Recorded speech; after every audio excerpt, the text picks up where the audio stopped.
Hi friends, புடலங்காயை வச்சு ஒரு டேஸ்ட்டாக ஒரு ரெசிபி செய்ய போகிறோம். புடலங்காய் ரெசிபி.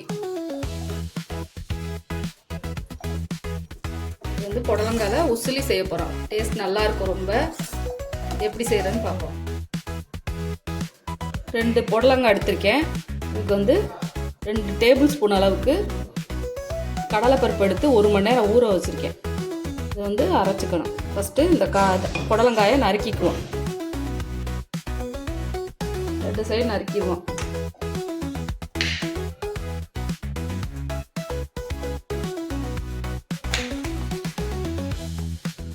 இந்தளவுக்கு பொடியாக நறுக்கி எடுத்துக்கிட்டேன். இதை வந்து ஒரு பாத்திரத்தில் போட்டுக்குவோம். போட்டுட்டு கொஞ்சமாக கல் உப்பு எடுத்து இதில் தூவி விட்டு நல்லா பெசரி வச்சுருவோம். இதில் இருக்க தண்ணியெல்லாம் விட்டுரும். புழிஞ்சிட்டு நம்ம சமைக்கும் போது போட்டோம்னா சமைச்சதுக்கு அப்புறம் ஒரு மாதிரி சதன்னு தண்ணி விடும்ல, அந்த மாதிரி விடாது. இதை எப்படி பெசரி ஒரு 5 நிமிஷம் வச்சுருவோம். இந்த வெங்காயம் நறுக்கிற வரைக்கும் இருக்கட்டும். 1 மணி நேரம் ஊறின கடலை பருப்பை மிக்ஸி ஜாரில் போட்டு தண்ணி சேர்க்காம கொஞ்சமாக சோம்பு இந்த அளவுக்கு சேர்த்து கொரகொரப்பாக அரைச்சிக்குவோம். நைஸாக அரைச்சிடக்கூடாது, கொரகொரப்பாக அரைச்சி எடுத்துக்குவோம். பாருங்கள், இந்த அளவுக்கு கொரகொரப்பாக இருக்கணும். தாளிச்சுக்குவோம். சட்டி சூடாயிருக்கு. எண்ணெய் சேர்த்துக்கிறேன். கடலை எண்ணெய் சேர்த்துருக்கேன். கடுகு உளுந்தம் பருப்பு சேர்த்துக்கிறேன். 2 மீடியம் சைஸ் வெங்காயத்தை பொடியாக நறுக்கி வச்சுருக்கேன். 2 பச்சை மிளகாய் நறுக்கி வச்சுருக்கேன். அதை சேர்த்துக்கிறேன்.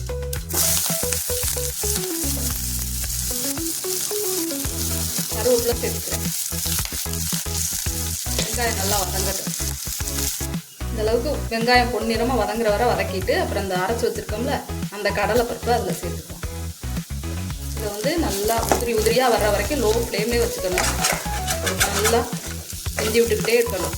இது நல்லா வெந்து கலர் மாதிரி வரும், உதிரியாக வந்துடும். காமிக்கிறேன் பாருங்கள். அது வரைக்கும் லோ ஃப்ளேம்லேயே வச்சுட்டு கிண்டணும். பாருங்கள், இந்த அளவுக்கு உதிரியாக வர்ற வரைக்கும் நல்லா இந்த எண்ணெயிலே வெந்துடும். கடலைப்பருப்பு அரைச்சது இந்த அளவுக்கு கலர் மாதிரி நல்லா உதிரியாக வந்துடும் வெந்து.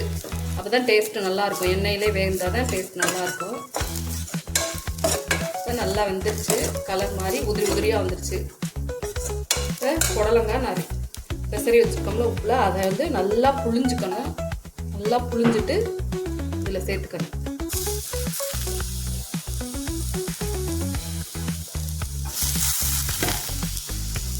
சேர்த்துட்டேன். இதை வந்து லோ ஃப்ளேமில் வச்சுக்கிட்டு இதையும் கொஞ்சம் நேரம் கிண்டி விட்டுக்குவோம். இந்த எண்ணெயில் வதங்கட்டும். இந்த புடலங்காய் வந்து புளிஞ்சு எடுத்த தண்ணியை பாருங்கள். இவ்வளோ தண்ணியும் நம்ம சமைச்சதுக்கப்புறம் விடும். இந்த மாதிரி உப்பு போட்டு பெசரி வச்சு புளிஞ்சு எடுத்துட்டோம்னா சமைச்சதுக்கப்புறம் நல்லா டேஸ்ட் நல்லாயிருக்கும். சதன்னு ஆகாது, தண்ணி விடாது எவ்வளோ நேரம் ஆனாலும். எண்ணெயில் வதக்கிட்டேன். உப்பு வந்து கொஞ்சமாக சேர்த்துக்கிறேன். ஏன்னா உப்பு போட்டு நம்ம பெசரி வச்சுருந்தோம். அதனால் பார்த்துக்கணும். பார்த்துக்கிட்டு பத்தலைனா போடலாம். புடலங்காய்க்கு வந்து தண்ணி நிறைய தேவையில்லை, சீக்கிரமாக வெந்துடும். அதனால் தெளித்து மூடி வச்சுருவோம். வேகட்டை மூடி வச்சுருவோம். நல்லா வெந்துருச்சு. இப்போ தண்ணியெல்லாம் வற்றிடுச்சு. தேங்காய் திருவி வச்சுருக்கேன், அதை சேர்த்துக்குவோம்.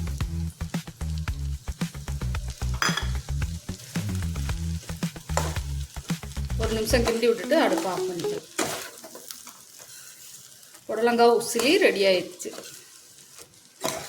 வந்து டேஸ்ட் நல்லாயிருக்கும். இந்த கடலைப்பருப்போட ஃப்ளேவரும் சோம்போட ஃப்ளேவருமே டேஸ்ட்டு சூப்பராக இருக்கும். வாசம் நல்லாயிருக்கும்.